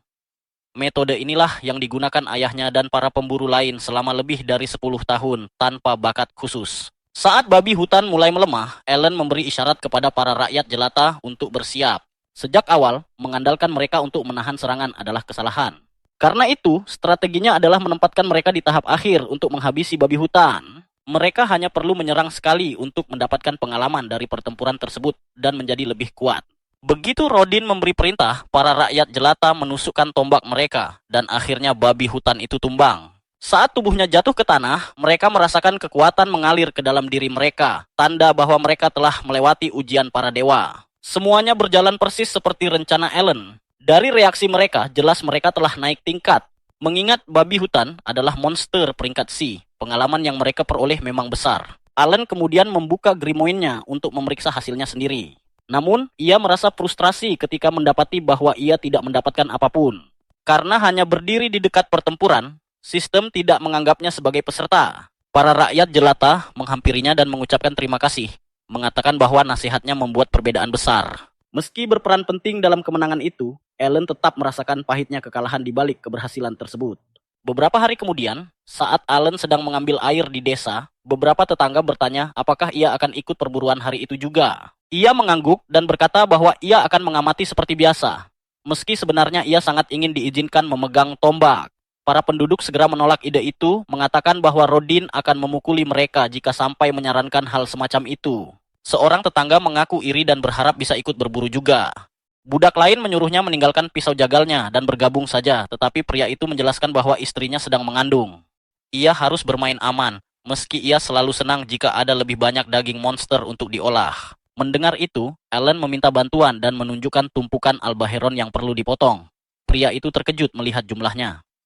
Ellen menjelaskan bahwa ia kewalahan dan berharap pria itu mau mengurusnya. Sebagai imbalan, ia berjanji memberi 2 paket daging untuk setiap satu yang dipotong. Tawaran itu langsung diterima dengan senang hati. Albaharans ini bukan bagian dari persediaan makanan keluarga. Allen membutuhkan dagingnya untuk dijual demi mengumpulkan 50 koin emas agar keluarganya bisa keluar dari budak tani. Memanggil jagal kota akan memakan biaya lebih, jadi lebih baik menyerahkan pekerjaan ini di sini. Pada perburuan berikutnya, semakin banyak rakyat jelata yang bergabung. Mengikuti strategi Allen, mereka secara bertahap menambah anggota hingga nantinya bisa membentuk 2 kelompok. Dengan begitu, jumlah babi hutan yang diburu akan berlipat ganda. Allen masih bertanya-tanya mengapa Sang Baron begitu terobsesi dengan babi hutan, karena wilayahnya tampak tidak kekurangan makanan. Tak lama kemudian, tim umpan kembali menarik seekor babi hutan. Tim penahan menahannya, tim penyerang melemahkannya, dan saat itulah Gerda memerintahkan para pendatang baru untuk bertindak. Mereka menyerang bersama dan berhasil menjatuhkannya, merasakan lagi sensasi melewati ujian para dewa. Begitu babi hutan tumbang, Ellen segera membuka grimoire-nya. Kali ini rencananya berhasil. Semua statistiknya meningkat dan ia bahkan naik tingkat. Tepat sebelum babi hutan menghantam tim penahan, ia telah memanggil Denka di jalurnya. Makhluk panggilannya bisa muncul di lokasi manapun yang ia tandai dalam jarak 50 meter. Babi hutan itu menginjak Denka, dan itu sudah cukup untuk membuat sistem menganggap Ellen sebagai peserta pertempuran. 3 bulan kemudian, Ellen menyadari bahwa dunia ini juga merayakan awal tahun baru. Ia diundang ke kediaman kepala suku untuk pertama kalinya. Ia pulang bersama Krena, yang sangat senang karena mereka membawa pulang permen dan hadiah. Ellen menganggap ini sebagai hadiah karena berhasil memenuhi kuota 15 babi hutan. Sesampainya di rumah, seluruh keluarga sudah berkumpul untuk makan malam bersama. Ellen bercerita kepada Rodin dan Gerda tentang kunjungan mereka, meski Gerda mengeluh bahwa semua seremoni itu membosankan. Mereka pun menikmati pesta keluarga dengan penuh kehangatan. Ketika Gerda bertanya apakah kepala suku menyebut mereka, Ellen mengatakan bahwa ia sangat menghargai usaha mereka. Rodin menambahkan bahwa dengan perkembangan ini, kuota 20 babi hutan tahun ini pasti tercapai. Semuanya berkat Ellen dan rencana pelatihannya. Gerda kemudian melihat sebuah botol istimewa di belakang Ellen. Ia menjelaskan bahwa itu hadiah dari kepala suku, sebotol minuman keras. Mata Rodin dan Gerda langsung berbinar. Melihat kesempatan itu, Ellen menggiring pembicaraan dengan bertanya apakah Mash ingin berlatih tombak lagi. Mash setuju, sementara Krena juga ingin ikut. Allen menolak dengan lembut, mengatakan bahwa Krena sudah cukup kuat dan mereka harus membina Mash yang berbakat. Meski topik berubah, pikiran Rodin dan Gerda masih tertuju pada botol itu. Ketika Gerda berkata bahwa Ellen belum cukup umur untuk meminumnya, Ellen pun mengajukan syarat. Ia akan memberikan botol itu jika mereka mengalahkannya dalam sebuah pertandingan. Gerda langsung setuju dengan percaya diri, sementara Rodin ragu. Saat Ellen bertanya apa yang akan ia dapatkan jika menang, mereka terdiam dan hanya memintanya menyebutkan keinginannya sendiri. Tanpa ragu, Ellen menyatakan bahwa jika ia memenangkan tantangan ini, maka mereka harus mengizinkannya menggunakan tombak dalam setiap perburuan babi hutan sepanjang tahun ini. Mendengar itu, Rodin dan Gerda langsung menyadari bahwa mereka telah terjebak dalam rencana Ellen sejak awal, sebuah pengingat betapa cerdiknya anak itu sebenarnya. Meski begitu, Rodin memutuskan untuk menerima tantangan tersebut apapun hasilnya. Ia berkata bahwa jika mereka menang, mereka akan mendapatkan minuman keras. Tetapi jika Ellen yang menang, maka ia berhak ikut bertarung dalam perburuan babi hutan. Gerda lalu bertanya jenis tantangan apa yang dimaksud, dan Ellen dengan santai menjawab bahwa itu adalah adu panco. Jawaban itu langsung membuat mereka lebih percaya diri. Gerda pun maju pertama sambil berkata bahwa ia tidak akan menahan kekuatannya sedikit pun. Namun Ellen sudah sepenuhnya siap. Ia telah memenuhi inventarisnya dengan kartu PHTO khusus untuk pertarungan ini dan memperkuat statistik serangannya. Terlebih lagi, levelnya kini sudah mencapai 6, jadi ia yakin kemenangan sudah ada di tangannya. Berkat persiapan itu, Ellen berhasil mengalahkan Gerda. Dari hasil pertarungan tersebut, ia memperkirakan bahwa statistik serangan Gerda berada di kisaran 150 hingga 200. Namun kepercayaan dirinya goyah ketika giliran Rodin tiba. Kekuatan pria itu terlalu besar untuk diimbangi, dan pada akhirnya Ellen harus menerima kekalahan. Ia menerimanya dengan lapang dada, menyadari bahwa statistik serangan ayahnya pasti berada di atas angka 300. Sambil menikmati botol minuman keras, Ellen menganalisis kekuatan mereka. Jika Gerda berada di peringkat D, maka ayahnya jelas berada di peringkat C. Setidaknya, itu memberinya gambaran seberapa kuat pemain dalam mode normal bisa berkembang. Rodin mengatakan bahwa Ellen sama sekali tidak lemah meskipun kalah, tetapi ia tidak akan diizinkan berburu babi hutan sampai mampu mengalahkannya. Ellen menerima syarat itu karena ia merasa punya peluang besar jika berhasil mencapai level pemanggilan 4 sebelum musim gugur tiba. Pada bulan Juni, level pemanggilan Ellen akhirnya naik lagi. Grimoire miliknya memberikan banyak informasi baru. Saat memeriksa halaman statistik, ia menemukan bahwa ia telah membuka akses ke makhluk panggilan peringkat E, bahkan termasuk jenis baru. Untuk mengetahui jenis pastinya, ia harus menggabungkannya terlebih dahulu. Kali ini ia memiliki MP yang cukup untuk bereksperimen dengan bebas. Inventaris kartunya juga bertambah sebanyak 10, dan efek buff dari makhluk panggilan kini meningkat seiring levelnya. Jika ia mengisi inventaris dengan 40 kartu peringkat E, maka peningkatan statistiknya akan sangat signifikan. Dengan begitu, ia yakin bisa mengalahkan ayahnya dalam adu panco dan akhirnya ikut berburu. Tak lama kemudian, Ellen menemukan skill baru bernama Storage di dalam Grimoire. Awalnya ia tidak memahami fungsinya sampai ia melihat sebuah lubang di salah satu halaman. Ia mencoba memasukkan sebuah tongkat dan terkejut karena lubang itu tidak memiliki dasar. Ia pun menyadari bahwa ia bisa memanggil gambaran mental dari semua benda yang disimpan di dalamnya. Ia bereksperimen dengan memasukkan berbagai barang dan menemukan bahwa tidak ada batasan jumlah selama benda tersebut muat. Hal itu terasa janggal baginya, karena dalam kebanyakan permainan, batas inventaris adalah elemen penting. Ia bertanya-tanya mengapa ia diberikan skill penyimpanan tingkat dewa pada saat ini. Namun ia yakin pasti ada alasan di baliknya. Mengenyampingkan hal itu, Ellen mulai bereksperimen dengan panggilan peringkat E. Saat mencoba memanggil serangga peringkat E, tidak terjadi apa-apa. Grimoire memberitahu bahwa ia kekurangan batu sihir peringkat E. Ia pun menyelinap ke kamarnya, mengambil kantong berisi uang hasil jerih payahnya, dan menggunakan batu sihir dari kelinci bertanduk yang pernah masuk ke desa. Setelah menyimpan batu tersebut ke dalam storage, pemanggilan berhasil. Makhluk itu tampak seperti kupu-kupu, namun ukurannya jauh lebih besar dari dugaan. Ia lalu mencoba panggilan lain, seekor harimau bertaring pedang peringkat E. Makhluk itu lebih besar dan lebih kuat dari anjing panggilannya, serta meningkatkan statistiknya sebesar 10, 2 kali lipat dari peringkat F. Ia menamainya Tama sebelum mengembalikannya ke Grimoire. Saat berada jauh dari rumah, Ellen mencoba melakukan fusi dan berhasil menciptakan burung peringkat E setelah menggunakan batu sihir. Hal itu membuatnya sadar bahwa ia akan membutuhkan banyak batu sihir ke depannya. Namun malam itu, ayahnya menjelaskan bahwa kelinci bertanduk tidak lagi muncul karena parit besar telah dibuat mengelilingi desa beberapa tahun lalu demi keselamatan anak-anak. Kebingungan, Ellen kemudian bertanya pada Palomus, yang menjelaskan bahwa batu sihir adalah permata kecil di dekat jantung monster dan biasanya digunakan untuk alat sihir di ibu kota kerajaan. Batu peringkat D hingga C berguna, tetapi peringkat E sering dianggap sampah dan bisa ditemukan di tanah. Untuk membuktikannya, Palomus mengambil satu batu peringkat E dari tanah. Dengan bantuan penduduk desa, Ellen mengumpulkan banyak batu sihir dan menciptakan semua panggilan peringkat E yang tersedia. Saat mencoba kemampuan mereka, burung bernama Hawkins memperingatkannya akan bahaya. Seekor babi hutan melompat ke arahnya, melukainya. Namun Binsi segera menyembuhkan luka tersebut. Papon, sang kupu-kupu, melumpuhkan babi hutan, dan Tama menghabisinya dengan cepat. Saat babi hutan lain menyerang, makhluk batu bernama Wal-E muncul dan menjadi perisai, membuat musuh itu roboh seketika. Ketika semuanya menghilang seolah tak pernah terjadi, Ellen memahami satu hal. Setiap jenis panggilan memiliki peran.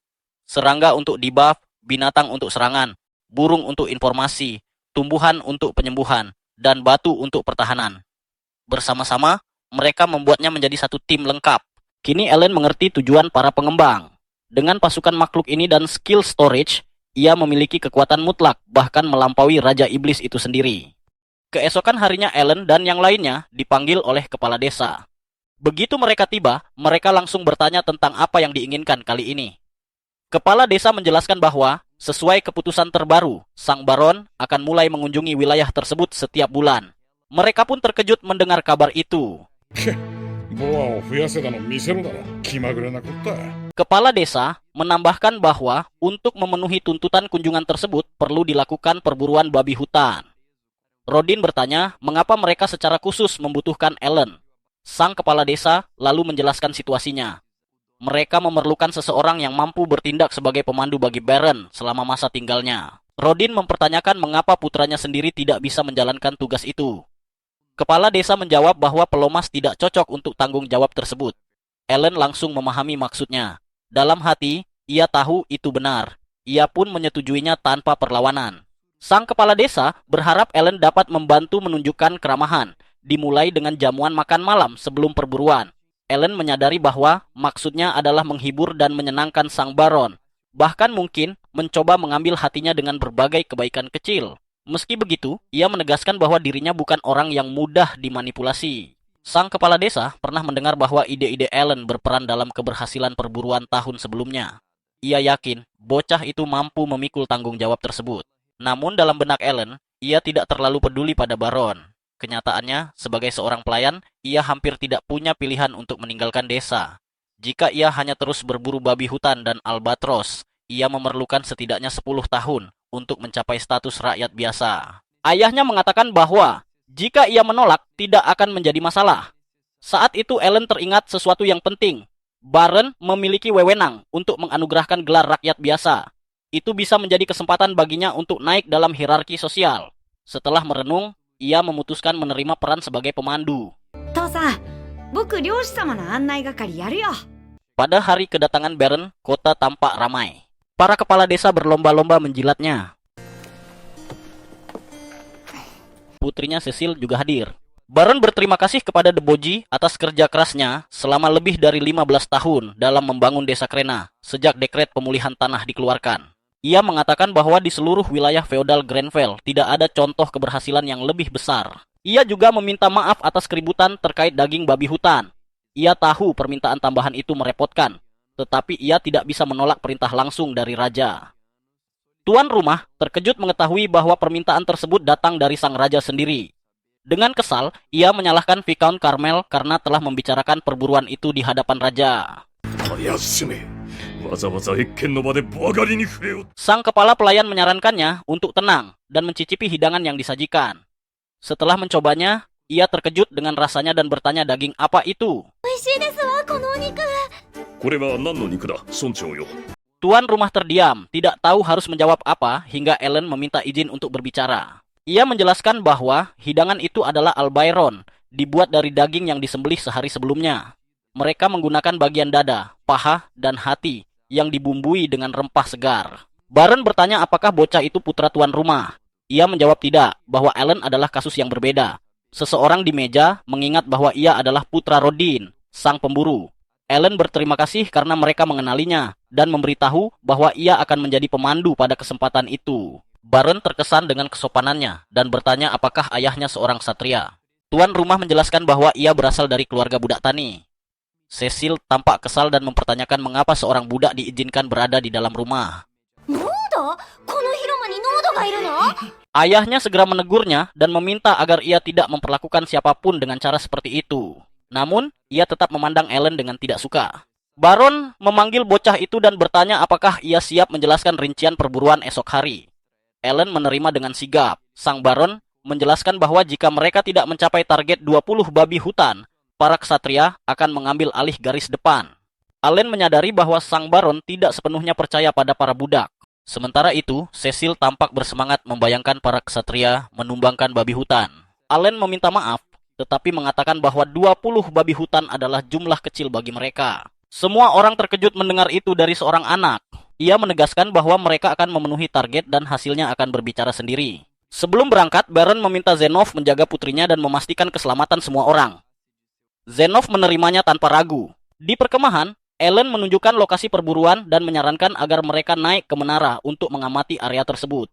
Cecil terkesan dengan pemandangannya. Ia menjelaskan bahwa hutan itulah tempat mereka menghadapi babi hutan. Tak lama kemudian, diberitakan bahwa para pemburu telah tiba. Ellen menjelaskan bahwa baju zirah yang mereka kenakan dibuat dari sisa kulit, tulang, dan taring hasil buruan sebelumnya. Ia juga meminta agar ucapan terima kasih atas izin yang diberikan disampaikan atas nama ayahnya, Rodin. Ia menerangkan bahwa strategi mereka adalah memancing babi hutan ke zona perburuan. Kecepatan adalah kunci, karena itu mereka menggunakan perlengkapan ringan. Ia meminta kesabaran, karena mungkin butuh waktu hingga hewan-hewan itu muncul. Baron semakin terkesan dan mengatakan bahwa pada musim semi berikutnya, ia akan mengirim seorang tutor untuk membantu Ellen belajar demi ujian masuk akademi.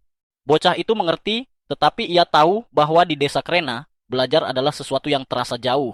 Tiba-tiba, seorang pria muncul berlari, dikejar babi hutan. Ia dan kelompoknya mengangkat perisai untuk bertahan. Kemudian mereka menusukkan tombak untuk melukai makhluk itu, dan Rodin muncul memberi pukulan terakhir. Semua orang kagum melihat koordinasi mereka. Meski tidak memiliki kekuatan individu yang besar, mereka bekerja sama dan merasa layak disebut pejuang. Tak lama kemudian, 2 babi hutan lagi muncul. Beberapa orang menyarankan memanggil penjaga, tetapi Allen meminta mereka menunggu. Ia menjelaskan bahwa para pemburu telah terlatih untuk situasi seperti itu. Dalam pikirannya, setiap makhluk yang terpancing harus dibunuh. Membiarkannya lolos adalah pemborosan. Namun dalam 10 tahun terakhir, ia dan ayahnya belum mampu membasmi semuanya, terutama karena kekurangan zirah yang memadai. 60% daging harus diserahkan sebagai pajak dan sisanya ditukar dengan kebutuhan pokok. Tombak adalah satu-satunya perlengkapan yang bisa mereka tingkatkan. Meski begitu, dengan menguasai strategi yang efisien, mereka perlahan mampu memperbaiki sumber daya mereka. Setelah menyaksikan sulitnya pertarungan itu, seseorang berkomentar bahwa masih tersisa 17 babi hutan lagi. Ellen mengoreksi. Yang tersisa hanya 10. 7 telah diburu pada akhir tahun sebelumnya. Ia yakin target itu akan tercapai sebelum bulan berikutnya. Baron terkesan dan menyimpulkan bahwa para kesatria miliknya tidak akan diperlukan. Allen mengucapkan terima kasih, membayangkan bahwa ayahnya pasti akan merasa puas. Kemudian ia mengajukan 2 permintaan. Permintaan pertama adalah izin untuk membangun 2 dinding perisai. Baron bertanya, apakah itu untuk perburuan berikutnya atau sudah dipersiapkan untuk tahun depan? Ia juga menanyakan apakah Ellen membutuhkan hal lain. Sebagai permintaan kedua, anak itu memohon izin untuk memperoleh barang-barang yang tidak tersedia di desa, terutama minuman beralkohol. Ia menjelaskan bahwa ingin memperdagangkannya dan membagikannya kepada para pelayan. Pria itu mempertanyakan alasannya. Allen menerangkan bahwa dengan meningkatnya jumlah babi hutan yang diburu, ada kekhawatiran nyata bahwa melimpahnya daging akan menurunkan nilai produk desa. Menukar sebagian daging dengan minuman impor dapat membantu mencegah kemungkinan runtuhnya pasar lokal. Selain itu, ia menegaskan bahwa para pemburu mempertaruhkan nyawa mereka agar perburuan berhasil. Pria itu pun memahami. Minuman akan membantu menjaga semangat tetap tinggi. Ia mengatakan akan mempertimbangkan permintaan itu secara positif. Allen kembali mengucapkan terima kasih. Sebelum menutup pembicaraan, Baron berkomentar bahwa mereka beruntung dan menasihati agar keberuntungan itu tidak membuat mereka tinggi hati. Adegan berpindah ke semua orang yang berkumpul di hadapan pria itu. Ia memuji kemampuan berburu kelompok tersebut dan menyatakan bahwa pencapaian besar pantas mendapat ganjaran. Jika tidak, ia bukanlah seorang baron yang baik. Lalu ia mengumumkan akan menganugerahkan status sosial dari budak menjadi rakyat biasa. お前たちとその家族を今日より平民とする。Dalam benak Ellen, kegembiraan langsung meledak. Kini ia bisa berburu di luar batas wilayah tanah itu. Ia telah memimpikan momen ini berkali-kali selama bertahun-tahun terakhir. Tujuan pertamanya adalah pegunungan White Dragon, tempat ia berniat memburu naga. Baron menambahkan bahwa semua peserta perburuan selama lebih dari 10 tahun juga akan menerima status yang sama. Ia meminta agar mereka mengidentifikasi siapa saja yang telah bekerja selama 1 dekade. Setelah itu, ia memutuskan kembali ke kediamannya agar bisa kembali ke kota dan beristirahat. Ia juga menjelaskan bahwa Yang Mulia ingin menjadikan desa Krena sebagai contoh bagi seluruh kerajaan. Karena itu, ia menanyakan bagaimana perburuan babi hutan bermula. Semuanya bermula pada musim semi 13 tahun yang lalu. Sekitar 100 budak dari desa-desa tetangga pindah ke wilayah itu untuk membantu pengembangan tanah berdasarkan dekret pemulihan. Setelah berbulan-bulan bekerja keras, mereka telah menebangi sebagian besar hutan. Musim gugur mulai mendekat ketika bencana terjadi. Seekor babi hutan raksasa tiba-tiba muncul dan menyerang, melahap sebagian besar gandum dan kentang yang disimpan untuk musim dingin. Banyak dari para budak itu sebelumnya pergi ke perbatasan setelah mengalami kelaparan di desa asal mereka. Kembali bukanlah pilihan. Saat itulah Rodin mengambil inisiatif dan mengusulkan agar mereka memburu babi hutan untuk mendapatkan daging. Pada masa itu, mereka belum memiliki senjata, baju zirah, atau pengetahuan seperti sekarang. Meski begitu, semua pria bersatu menggunakan beliung dan cangkul sebagai senjata seadanya dan berhasil menumbangkan seekor babi hutan. Baron terkesan dengan kisah itu dan mengatakan bahwa mereka patut berbangga karena bersatu untuk menyelesaikan tugas yang sangat sulit. Namun, ia mengingatkan bahwa mereka kehilangan seorang sahabat dalam prosesnya. Setelah mengalahkan babi hutan, mereka melewati semacam ujian para dewa dan luka-luka mereka sembuh. Namun, rekan mereka tidak seberuntung itu. Ia telah berkali-kali mengatakan kepada Rodin agar tidak menyalahkan diri sendiri, tetapi ia tidak mau mendengar. Pada saat itu, Ellen akhirnya mengerti mengapa ayahnya melindungi para plebeo tersebut. Ia sendiri pernah kehilangan teman dengan cara seperti itu. Baron tidak ingin kenangan yang begitu menyakitkan diungkit kembali, tetapi ia ingin Rodin memahami sesuatu. Meskipun ada kehilangan, desa itu tak akan pernah makmur tanpa keputusan bijaknya. Ia ingin menghormati keberanian mereka semua dengan penghargaan baru. Kemudian Rodin bertanya apakah putranya dapat bekerja di rumah Baron. 我が子アレンを漁師様の家で働かせていただけませんか Pria itu berkonsultasi dengan kepala pelayan mengenai ketersediaan posisi. Jawabannya ada. Permintaan itu pun diterima. そなたを我がグランベル家の重木とする。アレン Namun Allen sebenarnya tidak ingin bekerja di sana karena ia harus mengurus para makhluk panggilannya dan merasa perlu mencari cara untuk keluar dari situasi ini. Meski demikian, melihat ayahnya begitu bahagia, ia menyimpan pikirannya sendiri. Sesampainya di rumah, ia berpamitan kepada semua orang. Ia memutuskan untuk bertarung sekali lagi dengan sahabatnya, dan kali ini ia menang. Ia mengatakan bahwa mereka akan tetap sering bertemu. Ayahnya berpesan agar ia bekerja dengan penuh dedikasi, karena itu adalah kesempatan besar pertama dalam hidupnya, dan ia menaruh harapan besar padanya. Setelah beberapa waktu tinggal di wilayah Baron Grenville, Ellen mulai terbiasa dengan kehidupan barunya. Kehidupan yang hampir selalu dipenuhi permintaan Cecil. Suatu hari, gadis itu memintanya membantu mengambil buah dari pohon yang menjulang tinggi. Dengan susah payah mereka memanjat dan berjuang mendapatkannya. Namun begitu buah itu akhirnya sampai di tangan Cecil, ia langsung memuntahkannya. Rasanya terlalu asam dan sama sekali tidak enak. Bukannya orang-orang bilang buah yang tumbuh di pohon tinggi biasanya asam? Ujar Ellen hati-hati. Alih-alih menerima penjelasan itu, Cecil justru menyalahkannya karena membiarkannya memakan buah yang katanya tidak layak dimakan. Ellen bersumpah ia benar-benar tidak tahu. Karena tak ingin berdebat lebih jauh, Cecil akhirnya menyerah dan berkata ingin menetralisir rasa di mulutnya dengan buah popo. Mau tak mau, Ellen harus pergi ke pasar untuk membelikannya. Namun, sebelum ia sempat melangkah pergi, langit tiba-tiba menggelap. Ellen menengadah dan tertegun melihat kapal raksasa melayang di udara. Cecil sama sekali tidak mengerti keterkejutannya. Dengan santai ia menjelaskan bahwa itu kapal sihir, sesuatu yang biasa di negeri ini. Bagi Ellen, itu pertama kalinya ia melihat benda sebesar itu terbang. Ia memang pernah melihat alat-alat bertenaga batu sihir seperti jam dan lampu yang disebutkan Palomus. Tetapi kapal sihir sebesar itu benar-benar di luar bayangannya. Keesokan paginya, Ellen terbangun dengan perasaan segar. Ia tak bisa menahan diri untuk membandingkan hidupnya sekarang dengan hari-hari ketika ia harus tidur di warnet-warnet kumuh. Dunia yang berbeda. Hal pertama yang ia lakukan adalah menghirup aroma apo yang membantunya memulihkan MP lebih cepat dari 6 jam menjadi 5 jam. Setelah itu, ia pergi sarapan dan bertemu kepala pelayan, Rickel. Rickel menanyakan apakah ia akur dengan Cecil. Ellen hanya menjawab setengah hati, teringat semua kerepotan yang ditimbulkan gadis itu. Ia hampir bisa mendengar nada iba dalam suara Rickel yang kemudian mengingatkannya bahwa tuntutan Cecil tidak akan sebanyak itu seandainya ia hanya seorang hallboy. Penasaran, Ellen akhirnya bertanya apa sebenarnya perbedaan hallboy dan manservant. Rickel menjelaskan bahwa pelayan tingkat senior terdiri dari butler, housekeeper, valet, lady in waiting, dan kepala koki. Di bawah mereka ada kusir, koki, tukang kebun, manservant, dan housemaid. Semuanya dianggap bagian dari keluarga. Sementara Hallboy hanyalah pembantu sesekali dan tidak benar-benar termasuk keluarga. Mendengar itu, Ellen terkejut. Pelayan dianggap bagian keluarga. Kini ia mengerti mengapa ayahnya menangis haru. Sang Baron cukup murah hati menjadikannya bagian dari keluarga besar itu. Ia harus bersyukur. Setelah sarapan, Ellen menyajikan makanan untuk keluarga Baron. Makanan para pelayan memang sederhana, tetapi rupanya kaum bangsawan pun tidak makan jauh lebih mewah. Ia berdiri diam di samping pelayan lain saat keluarga menikmati hidangan. Istri Baron memuji Ellen, mengatakan ia cepat mempelajari dasar-dasar menjadi pelayan. Dengan sopan, ia menjawab bahwa semua itu berkat ajaran senior-seniornya. Sang Barones memuji jawabannya, lalu berkata kepada suaminya bahwa sopan santun Ellen melampaui apa yang biasanya dimiliki seorang rakyat jelata. Granville mengangguk setuju, menambahkan bahwa tata krama Ellen luar biasa meskipun ia tidak memiliki bakat.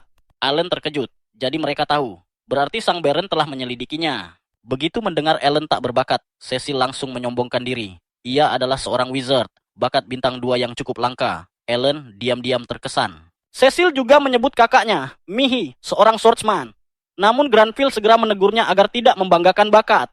Teguran itu membuat adik mereka, Thomas, menangis, merasa sedih karena hanya dirinya yang tidak memiliki bakat.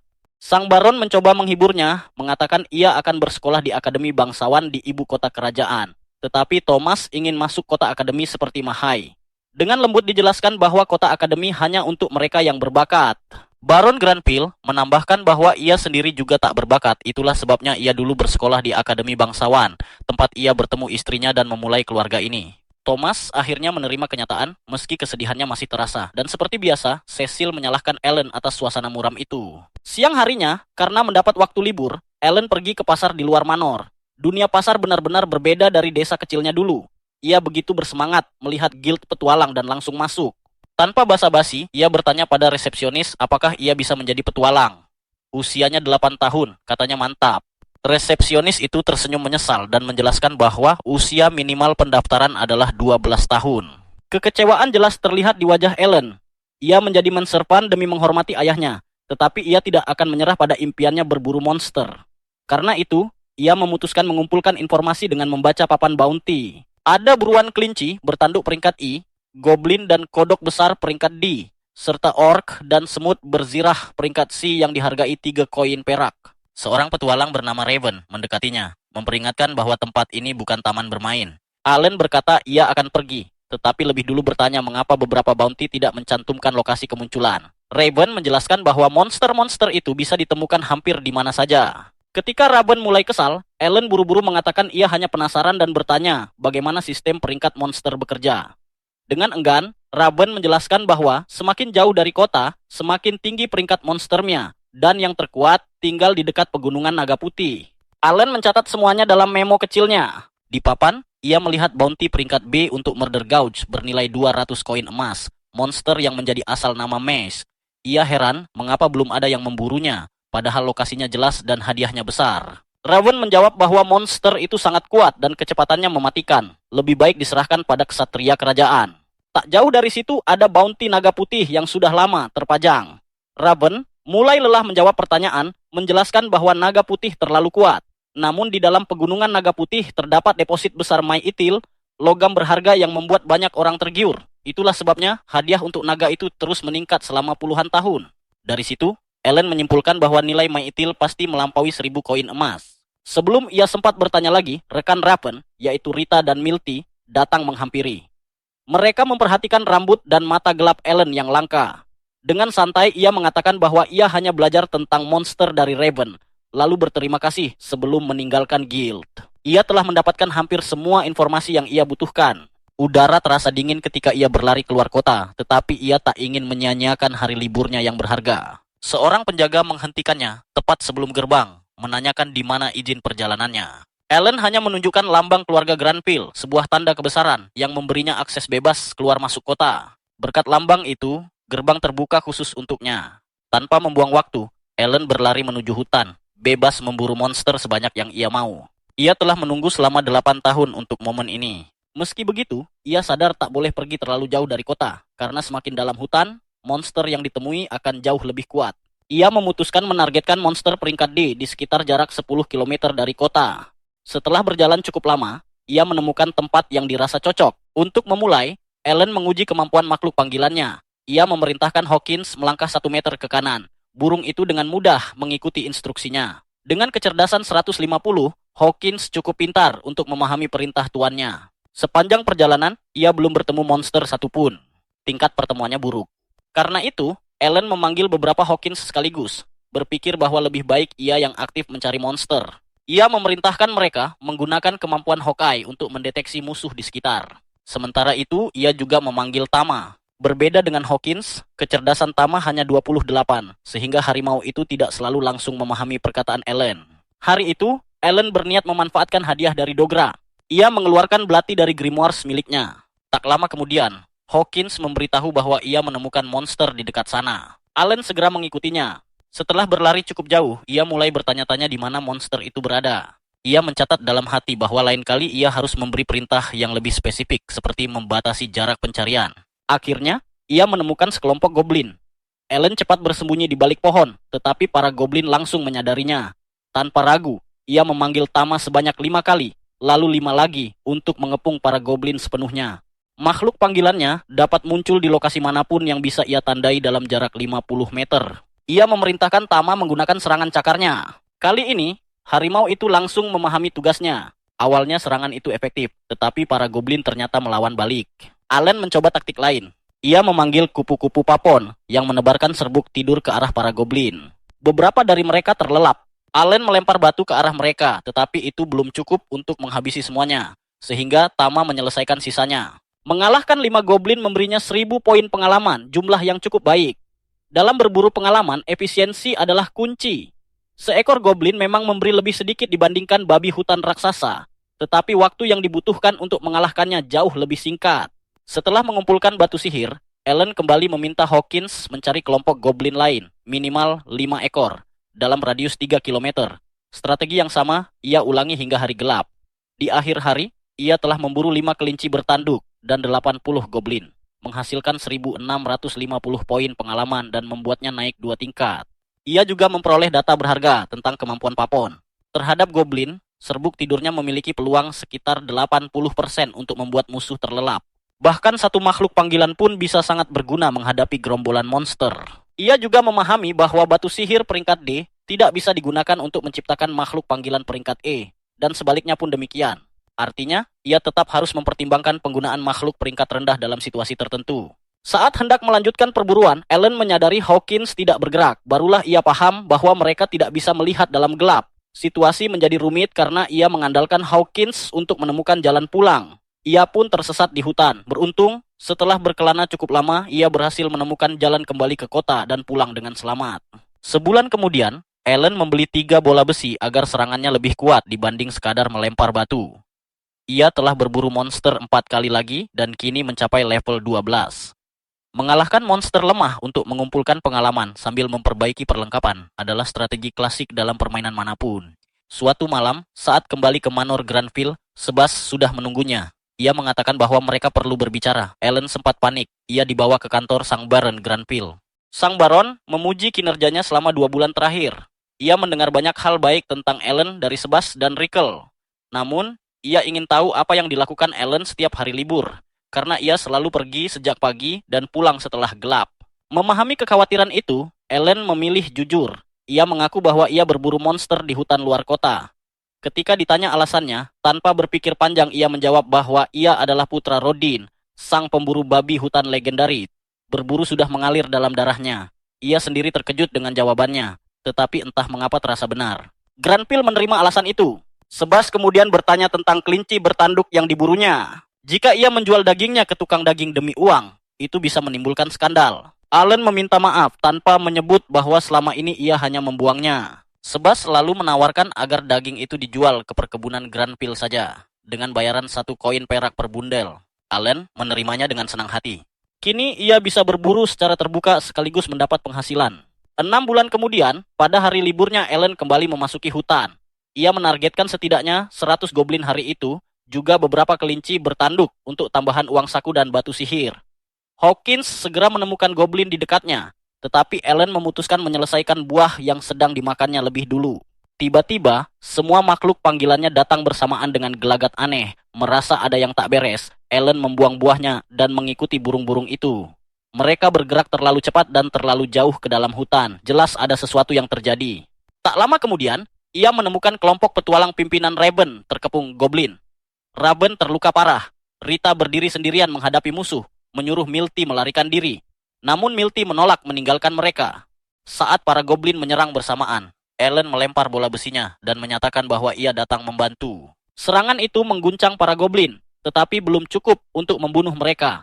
Karena kelompok Raven menyaksikannya, Ellen tak bisa menggunakan makhluk panggilannya. Ia mencabut belati pemberian Dora dan meminta Rita menangani goblin yang kehilangan satu tangan. Tanpa ragu Rita mengikuti instruksinya.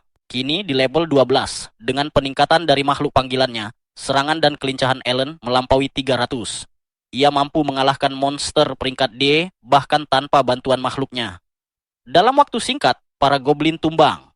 Rita segera memeriksa kondisi Raven. Milty menjelaskan bahwa ia gagal melewati ujian para dewa dan tak memiliki sisa MP untuk menyembuhkannya. Rita panik, memohon agar Raven tidak mati. Dengan tenang, Ellen berkata bahwa Raven tak akan selamat jika dipaksa kembali ke kota dalam kondisi itu. Ia pun menawarkan untuk mencoba ramuan herbal penyembuh yang ia miliki. Rita memohon kepadanya, mengatakan bahwa mereka akan membayar berapapun yang ia minta, asalkan ia menyelamatkan Raven. Tanpa banyak bicara, Ellen mengeluarkan Leaf of Life yang ia ciptakan dengan kemampuan binsi. Mengetahui bahwa daun itu mampu memulihkan HP. Ia cukup meletakkannya di luka sayatan Ravien, dan dalam hitungan detik, luka separah apapun itu langsung menutup dan sembuh total. Rita dan Milly tak bisa menyembunyikan rasa lega mereka saat melihat Raven siuman dan pulih secepat itu. Ellen bahkan menggunakan satu daun lagi untuk menyembuhkan luka-luka ringan milik Rita. Milty terkejut melihatnya memakai item penyembuh sekuat itu hanya untuk luka kecil, tetapi Ellen meminta mereka tidak perlu mengkhawatirkannya. Begitu sadar sepenuhnya, Raven mengenali Ellen sebagai anak yang pernah ia temui di Adventurers Guild. Dengan tulus ia berterima kasih karena telah menyelamatkan nyawanya. Namun Ellen justru ingin segera pergi. Ia hanya ingin kembali bertani dan mengejar target hariannya. Sayangnya, Raven menahannya dan bersikeras membalas budi karena ia merasa berutang nyawa. Ellen hanya meminta satu hal, jangan pernah menceritakan tentang dirinya kepada siapapun. Kelompok Raven langsung menyetujuinya dan bahkan meminta Ellen memberitahu jika ia membutuhkan sesuatu. Setelah berpikir sejenak, Ellen mengatakan bahwa ia sedang mengumpulkan batu sihir. Akan sangat membantu jika mereka bisa mengumpulkan 100 batu sihir peringkat E untuknya. Raven sedikit terkejut karena permintaannya sesederhana itu. Tetapi tanpa ragu ia dan timnya menerima. Mereka berjanji akan menyiapkannya dalam waktu sekitar 1 minggu.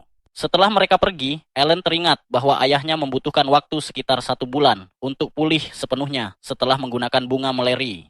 Namun Raven sembuh hampir seketika dengan Leaf of Life. Dari situ ia menyimpulkan bahwa bunga Muller memulihkan HP berdasarkan persentase dari total maksimum, penyembuhan berbasis persentase. Sementara Leaf of Life memberikan pemulihan HP dalam jumlah tetap. Ia juga menyadari hal lain. Dalam pertempuran tadi, ia hanya mendapatkan 160 pengalaman untuk setiap goblin, sekitar 80% dari yang biasa ia peroleh saat memburu sendirian. Itu berarti pengalaman tidak dibagi berdasarkan jumlah anggota party ketika ia mengalahkan monster bersama orang lain. Merasa ada hal yang lebih penting, Ellen memanggil Hawkins dan menuntut penjelasan mengapa ia mengabaikan perintahnya. Apakah ia sengaja melakukannya karena mengkhawatirkan para petualang itu? Hawkins mengangguk pelan. Alan terkejut, ternyata makhluk panggilannya memiliki kesadaran. Selama ini ia mengira mereka hanya ada untuk memberi buff, menggunakan kemampuan, dan mengikuti perintah. Rupanya tidak sesederhana itu. Hawkins telah mengutamakan perasaannya sendiri dan menuntun Ellen ke kelompok Raven karena tahu mereka dalam bahaya. Ellen pun menyadari betapa luar biasanya makhluk ciptaan Elmia. Ia meminta maaf kepada Hawkins, berjanji akan lebih berhati-hati dalam memberi perintah agar hal serupa tidak terjadi lagi.